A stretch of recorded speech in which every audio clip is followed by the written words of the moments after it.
Hello everyone. So we are discussing previous year questions of the chapter Biotechnology Principles and Processes and the topic Tools of Recombinant DNA Technology. In today's session we are going to discuss a question which was asked in the CBSE board in different years in different forms. So the first type is short answer type question of 3 marks which was asked in the CBSE board All India Examination 2019. So the question is, how does beta galactosidase coding sequence act as a selectable marker? Why is it a preferred selectable marker to antibiotic resistance genes? Explain. Or short answer type question of 2 marks which was asked in the CBSE board Delhi examination 2019, and the question is, beta galactosidase enzyme is considered a better selectable marker.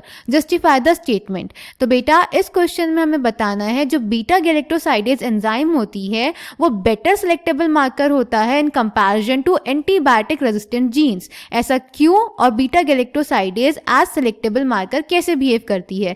So let's check the answer. तो बेटा जो antibiotic resistance gene होते हैं अगर हम उनको as selectable marker use करते हैं तो ये एक डिफिकल्ट प्रोसेस होता है, क्योंकि इस प्रोसेस में हमें हमारे जो होस्ट सेल्स होते हैं उन्हें साइमल्टेनियसली 2 प्लेट्स पे कल्चर कराना पड़ता है. इसीलिए हम बीटा गैलेक्टोसाइडेज वाला मेथड यूज करते हैं. उसमें हमें ऐसा कुछ नहीं कराना पड़ता.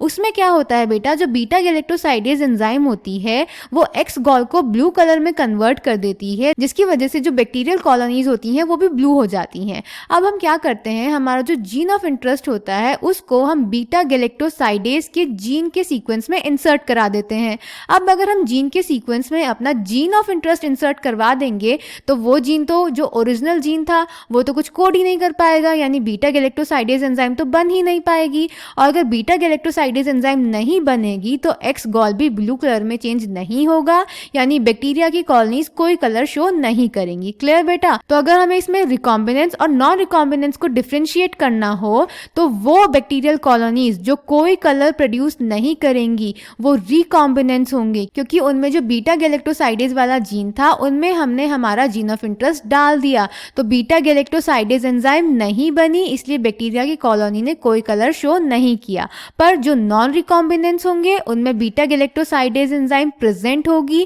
क्योंकि उसके जीन में हमारा जीन ऑफ इंटरेस्ट नहीं है तो वो जीन बिल्कुल ठीक है, वो एक्सप्रेस करेगा, तो बीटा गैलेक्टोसाइडेज एंजाइम बनेगी, तो बैक्टीरिया की कॉलोनीज भी ब्लू कलर देंगी in the presence of chromogenic substrate which is X gal. Clear बेटा? So the answer is selection of recombinants due to inactivation of antibiotics is a cumbersome procedure because it requires simultaneous plating on 2 plates having different antibiotics.